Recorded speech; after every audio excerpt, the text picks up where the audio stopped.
This is the last chance I have to train my dad before going on holidays, and so I thought I'd mic him up and vlog the whole session. Anyway, this is my dad. Let me just strap a mic on him and then he'll tell you what's going on.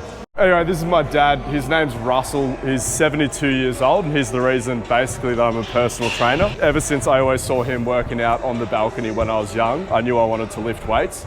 And then obviously my brother was the same. He became a personal trainer. And then, and now I'm a personal trainer because I obviously look up to the both of them. But yeah, this was the guy that planted the seed in my head of getting into strength training. Well, Dad, what was the motto growing up? I just remember every freaking night, Dad would be ranting at the dinner table. It was like 50% on the mind, 50% on the body. Yeah, see there, it's all coming back. And who said that? Play-Doh. Actually, it's crazy. Dad's basically Gary Vee, because the other thing he kept saying around the dinner table growing up was, get comfortable talking in front of a camera. So are you happy, Dad? I did actually listen to you about something. I didn't listen to him about a lot of things, which is why it took me until I was about 30 to get my life together. But the bits that I did listen to were pretty impactful. So if you listen to the advice my old man gives out, maybe you'll be in his shape when you're 72 years old, if you're lucky enough to live that long. I think a lot of you are probably training older people, and I think a lot of the things that I talk about, like plyometric training and things like that, a lot of people would be really hesitant. Can you stop? Relax. Yeah, well, you said to do it. No, nice and chilled out. Oh, right. So a lot of the things that I promote, like plyometric training, I say it's for anybody. I know a lot of you would definitely be nervous about introducing some of your older clients into that sort of stuff. So I will show you the sort of things that I get up to with my dad. Maybe a lot of the people that you're training aren't as good a shape as my dad, but we still have to be careful because he's getting pretty old. Anyway, I think that's enough warming up. So again, Dad just loves to come in and rip and tear. So always got to be on him to just be nice and chilled out. Okay, where are we going? I think we got to train calves first, because I don't know where my calves come from, but it sure as hell wasn't Dad. And when I was training Mum last week, she was having to go at Dad for his lack of calves. So we're going to bring those up. All right, so we're doing the seated calf raise. I know a lot of people think it's not optimal because it hits the soleus more than the gastroc, or it doesn't hit the gastroc as much as the standing calf raise. But again, for Dad, it's good enough. For me, it's good enough as well. I also don't want my gastrocs getting any bigger. Well, you didn't need, you got to unclip it. So lift it up, there you go. Oh, right. So just do like a set of 10. Good. And so with calf raises, the unique sort of technique thing we want to think about is you've got the most efficient tendon in the whole body. So there's a lot of energy storage, but we're looking to make it hard, right? Without having to use too much weight. So I want you to go really slow on the way down and hang down at the bottom for 2 to 3 seconds, because the Achilles can store energy for a very long time. Cool. Now come up. Excellent. And then control on the way back down. Let it hang for a bit. And then come back up. This is 10. Yeah. So not that we're looking to avoid training the Achilles tendon, especially for Dad. He does have a history of having some Achilles issues, but again, just more for the hypertrophy side of things. We don't want to be relying on the tendon exclusively, which is what you're doing if you're just like boing, boing, boing on the seated calf raise. And a lot of you whinge about your calves not growing. That's probably why. All right, let's get some weight on there for me. Jeez, I won't want much. You hop off for a second and rest. Oh, this is for you, is it? This is for me. Can you talk about how did you develop a passion for exercise? Oh, I tell the truth. Anything you're comfortable with saying, you can say it. Well, when I was in my early 20s, very early 20s, say 20, I smoked too much dope. Stand there. And then I got all depressed, and the doctor said, go for a run. So I started running, and that was the start. Some people, when they say dope, they mean heroin. Dad's referring to the ganja. So not that hectic, but just so you don't come across. So it does, you know, it's all right when you're on it, but then when you come down, you're flat. And the doctor, because I'm going to the doctor going, what's wrong with me? And he said, look, just start running. And that I did. And then so you weren't lifting weights, I remember you telling me you loved your running. Were you surfing much at this point?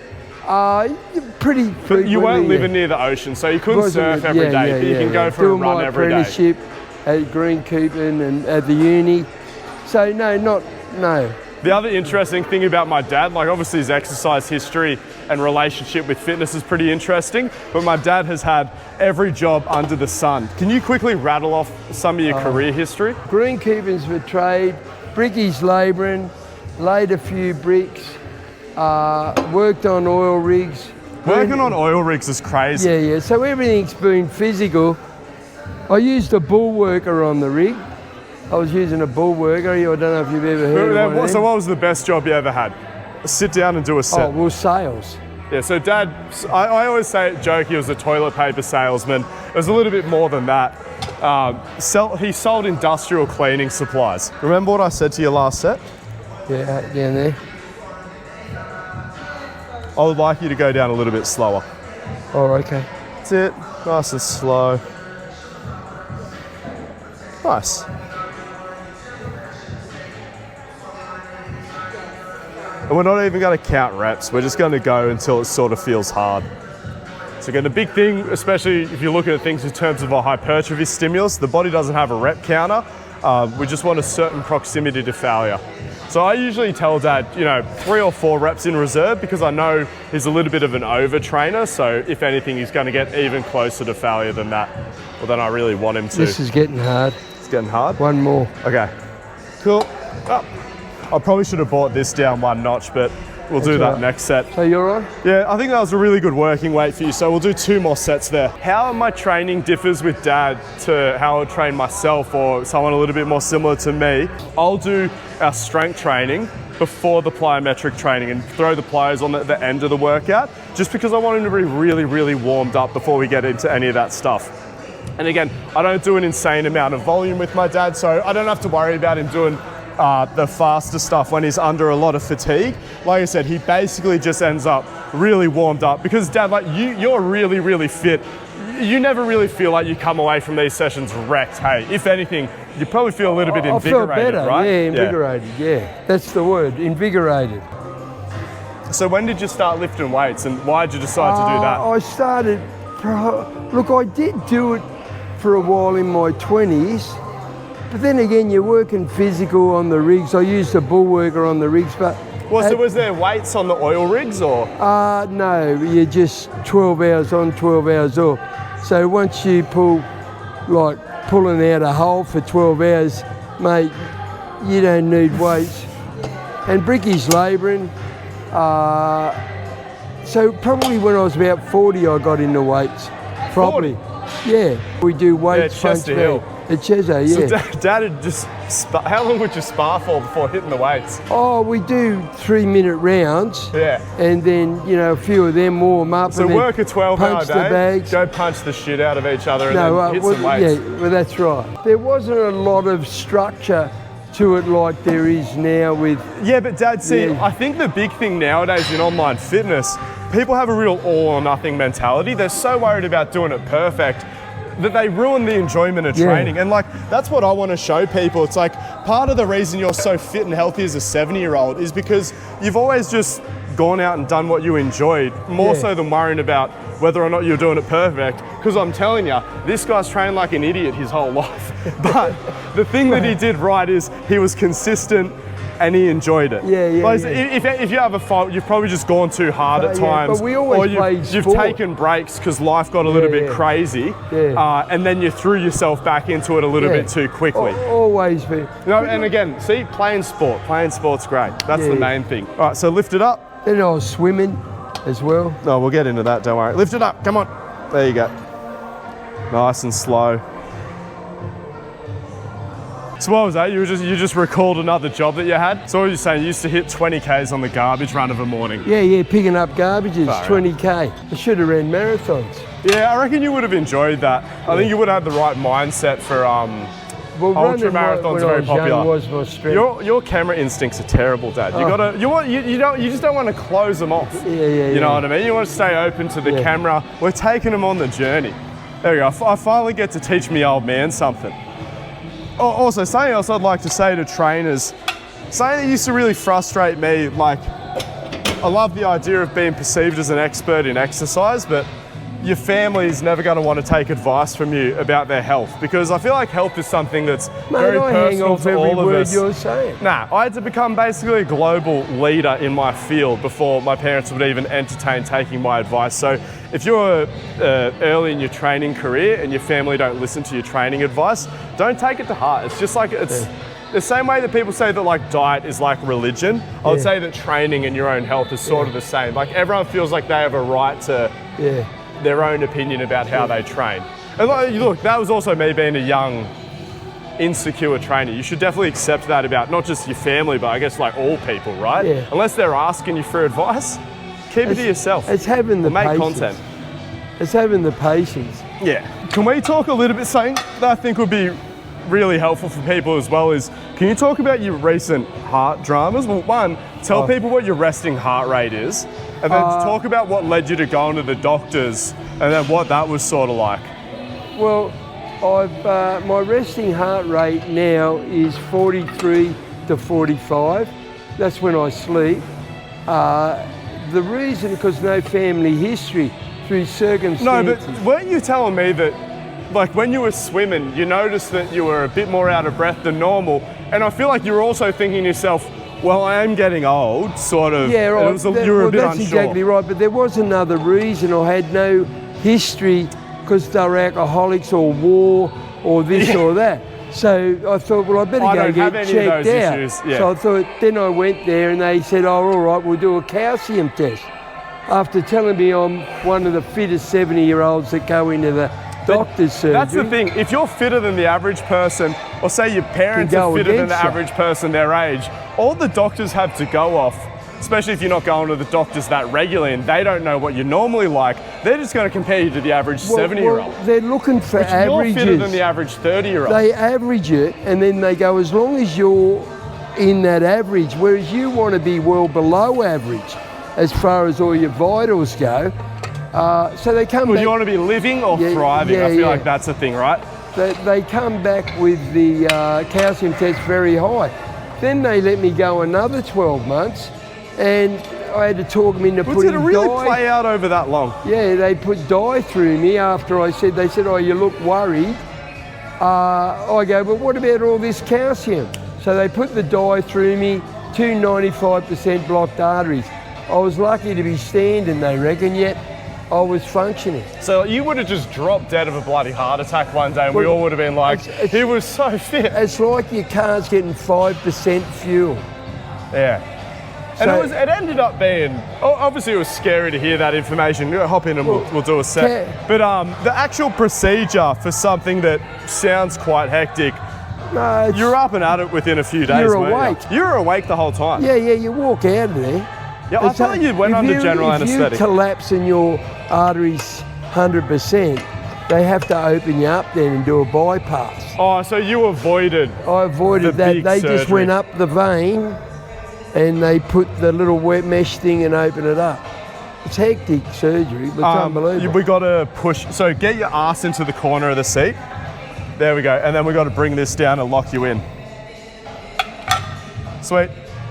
Hips to your butt about 10 times, nice and controlled. Good shit. So yeah, look, even if you're fit and healthy, I feel like there's a lot of luck involved in health, but one, you've been relatively lucky so far in life, but you've also done a lot right. That's right. Cut down on the poisons but you don't realise, well, calcification can be either inherited or diet. Yeah. You were pretty loose in your earlier years, I guess, so you could have built up some... Did you inherit it? No, yeah, you never know. You never know. So anyway, obviously I'll be looking out for these things. That's right. That's why I did it. Because I had no history. These days I can tell my kids, well, you just go look at this. Yeah, we probably need to up this weight, don't we? Am I stopping? Yeah, stop. We'll throw more weight on there next time. Yeah, that's warmed me up anyway. So, did you see my Instagram post where I posted you over the weekend doing bench press? I was like, look at my 72-year-old man. He trains with a barbell. They're perfectly safe. Did you know what that was in response to? What was that in response to? So, there's some 66-year-old bloke, and to be fair, he's quite a legend of the game. I don't know if he invented private sector S&C, but he was very early and opened up one of the first private sector strength and conditioning facilities. So credit where it's due. He's 66 years old, so he loves telling the young kids, he's like, oh look, here's something you'll understand when you get a little bit older. These barbells are bloody dangerous. You got to watch out for them. Doesn't matter how you use it, it's just going to lead to more pain and injuries. And I was like, well, my dad's 72. he uses a barbell. So, you know, this guy 66 thinks he's bloody everyone's fucking grandfather. Doesn't realise that there's a few people out there with a couple more wrinkles, not only on the skin but also on the brain than him. How many followers has he got? Oh, he's probably got 100,000 followers. Oh, right. But that's what's really annoying to me is like, you know, he just appeals to his own old age. He's like, oh, I'm 66, so everyone should listen to me, but bring it out to here. Cool.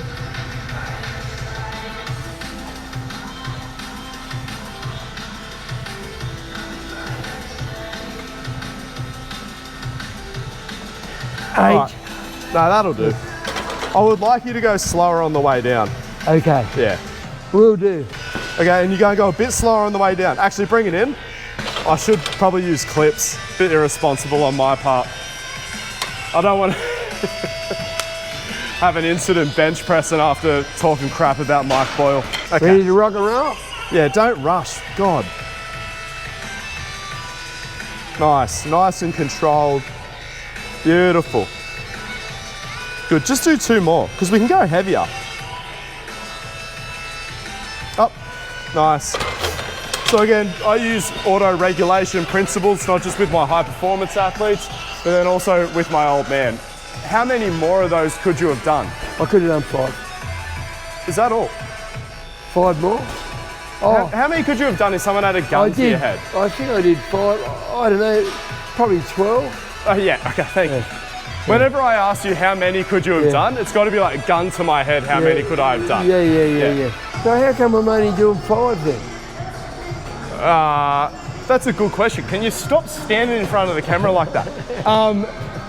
Well, There it is. why? Dad, this is an interesting discussion. Why do you want to do more than 5 reps?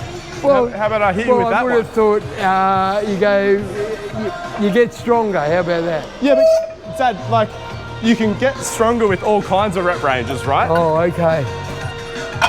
And so, say we build a muscle, like 5 reps is like early in that range that we consider where you can build muscle, but like, I just like it because it means we get to do a bit more weight, and I think lifting heavy weights is cool. I think I only bench press at home, but I'll do 20 of them, probably 30 kilos, 35 kilos. Yeah, I don't like your home setup, to be honest. Yeah, For benching. It's not as good. You should do like the push-ups are good when you're at home, and the dumbbell press. No, because Dad's doing the full Wuhan setup. The barbell's on the ground, and he's got to sit back and lay back on the bench. So I don't want him fucking benching like that. Is there any 72-year-old cage fighters? Sorry.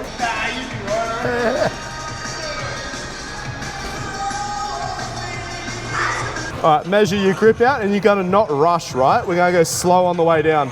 Up, bring it to here. Touch your xiphoid process. Up, nice. 2, good. 3, good. 2 more. Push, that's it. Push, beautiful. So what's that? 50 kilos. 50 kilos. I think a lot of people would look at you doing barbell bench press like, fuck, that's a pretty aggressive exercise for someone your age. But I think what a lot of people don't realise is just how intense life can be. And not just life, obviously, but popping up on a surfboard, right? So, you know, doing a push-up or something like that, or to pop up on your surfboard, you've got to handle about 70% of your body weight. Well, like you want to go out and catch a few waves, right? You have to not only be able to deal with those forces, but you have to be able to move them quick. So you're benching 50, 60 kilos, popping up on the surfboard is going to feel way less intense. All right, so now we get into our highly surf-specific training, the assisted pull-up machine. I like you on these narrow grips because then we get a nice long range of motion. That should be good for your first set. Nice, get a good stretch out. So people are always asking me, how do I get better paddle power in the ocean? It's not that deep. You just do your regular training. Obviously lats help us with our paddle power, lats and pecs, and I mean, pretty much every muscle in your upper body. But the main thing is, a lot of you aren't spending enough time in the ocean paddling. That's how you really get that paddle power up. Second best thing isn't even strength training. It's hopping in the pool and doing your swimming. That's why I paddle like an absolute demon. It's all the squad swimming that this guy forced me to do. Couple more. what else should we talk about? Is there any other aspect of health and fitness that you feel like we haven't covered? Yeah, start doing it when you're young. I think like the thing that where you can speak from experience is just keep going. Or even if you stop, get back into it. Yeah. No, that's the main thing. Keep going. Don't give up. If you do stuff up for a while, just get back into it. Yep. Don't give up giving up. What else is there? I'm trying to think. I feel like I pretty well summarised it. Maybe might leave it there, honestly. We're going to do... what are we going to do after this? We're going to do some seated rows. Then we're going to do arms. Actually, we're going to go through... Oh, Dad loves actually the leg extension. Yeah, you know good what? for my skiing. We'll shut that off for a bit till we get to there. So the leg extension machine really gets a bad rap, but I think Dad would agree. It's been one of the best things that we've done for your knee health, right? Because it just feels so targeted to where you need the strength the most. But, you know, even though his knees are good for a 72-year-old, they do start to get a little bit achy, especially if he wants to spend all day skiing down the slopes. One of the things that Dad mentioned to me before we got into training here was that he sort of lacked a bit of confidence in his knees. So as much as all your squatting patterns and lunging patterns are really good for your knees, sometimes because we're using so many joints at once, you can sort of shield the knee from a lot of the stress where there's just no escape on this machine. So you can start as light as you need to, but it just means that all of that stress goes exactly where we want it, and we actually bring up that resilience in the knees. Would you agree? I would agree. Yeah. Where my knees are weak is from, like, when I go down like this, and they feel better after exercise, but about there, they're weak. Yeah, but do you see how like that's the hardest part for the knees in a squat because we've got like the biggest moment arm there. Yeah. Whereas when we go deeper, we actually shorten the lever. Yeah. Whereas there, I mean, I could be butchering the physics here, but again, I think it's I definitely know that the middle part is so hard on the knees. But the pain is less, like when you do something. Yeah. But that's the thing, like Dad would do a lot of squats in like yoga and stuff, but a lot of them would be with quite a vertical shin, where it's like, we're not getting as much load through the knee there. It's a lot of like hip dominant style squatting. So this way, we just force the knee to take a little bit more of that stress. Pop out, let's up the weight a little bit. Are you doing one? Nah, I'm saving my quads for tomorrow. Even though, look, we are trying to do a very similar workout to show you that how adaptable these principles are, but I'm planning on hammering my quads really hard tomorrow before I hop on the plane. So I'll put one more plate on. Wonderful, progressive overload. You tell me. Should be good. So I think we're on the second or third plate when Dad started coming in here a couple of weeks ago. So really nice, slow, steady progression. I just demonstrate a lot of control. I want you to, all the movement to be very intentional. Couple One more. 10. Nice. You love a set of 10, don't you? Yeah, I do. That's good. All right, I'll keep that in mind for your next session. I always talk about trying to lean into your client's preferences, so I shouldn't be here lecturing my dad about doing different rep ranges. Yeah, I need to adopt the good enough mentality. Sets of 10 are definitely good enough. One of the other things that's kind of annoying about Dad and the way he trains is he hates taking a rest. So one of the things that I'll do to sort of compromise on that is we'll superset a lot of things. So I can get him to rest a little bit more between his leg extensions. We'll go down and we'll hit some rows, and then we'll come back for our last set of leg extensions. I'm not going to show you the rows because I can't be bothered setting up the camera. Since Dad wanted to put the weight up, but then he said it was an 8.5 out of 10, and I just don't think we need to be going above an 8.5 out of 10 right now. Like, Dad's still making great progress without working that hard. So there might come a time where we need to push a little bit harder, but where you can make those easy progressions, you should take them. Again, the main thing with Dad is just longevity and consistent training, and the thing that's going to interrupt that is going too hard too soon. 12. Nice, all right, good job. All right, so as promised, here's the plyometric portion of our workout, getting me 72-year-old man to jump around a little bit because everyone talks about, people love to tell me that strength training is the fountain of youth, and look, I think that strength training is wonderful, but it's your speed and power training that's really the fountain of youth. Obviously, you just got to be a little bit more conservative with the dose. No, just ruin my whole shot. Don't worry about it. No, you're all good. All right, so Dad, you just gotta do what I do. So we're just gonna get into some leaping, which is how I introduce everyone to plyometrics. And again, leaping can be leaping like this, where you're really trying to be athletic about it, or it could just be nice and low intensity. So just go like a 4 out of 10, if that's even possible for you. 4 out of 10, all right? So just, is that really 4 out of 10?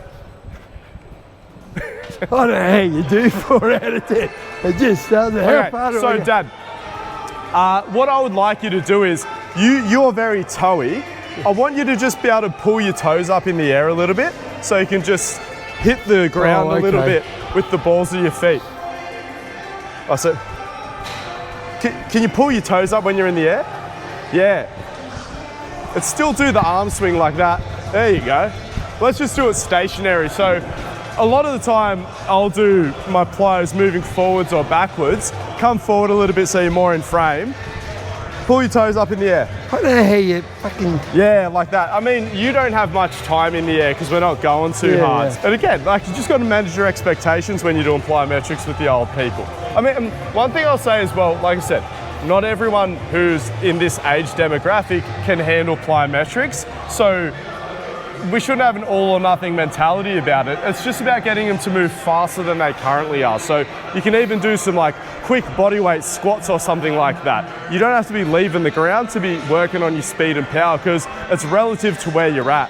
And again, like, so what I say about strength training, it's great for your bone density, because you know, would you agree, Dad, that especially when you get older, falling over is a big problem, right? Big problem. So again, working on your ability to pull your toes up is going to help you like stumbling around less. Or again, how I frame it is, strength training is really good for when you're old and you fall over, so you can pick yourself back up off the ground, but it's your speed and power training that's going to stop you from hitting the deck in the first place. So strength training is healthcare, but speed and power training is healthcare too. You can walk through, it's absolutely no stress. Anyway, so yeah, this will stop you hitting the deck when you're even older. All right. Remember, you didn't have to do it moving forward. Just come here. Don't jump. Anyway, whatever. Still doesn't fully listen to me. That was a little bit better. I said stationary. I don't know how... Oh, stationary? Stationary. So I tell you, let's try backwards. Do you want to try backwards? Sometimes backwards can be a little bit easier. It is easier. Wow, that worked out well. Nice. Yeah, but you want me to do it then forwards? Yeah, sure. Your forwards is a bit shit. Wonder why that is. It's all right, we just got to work on that skill. Oh my God, am I really going to get Dad into tib training? Because tibialis training could be a nice entry point into building that capacity to dorsiflex in the air.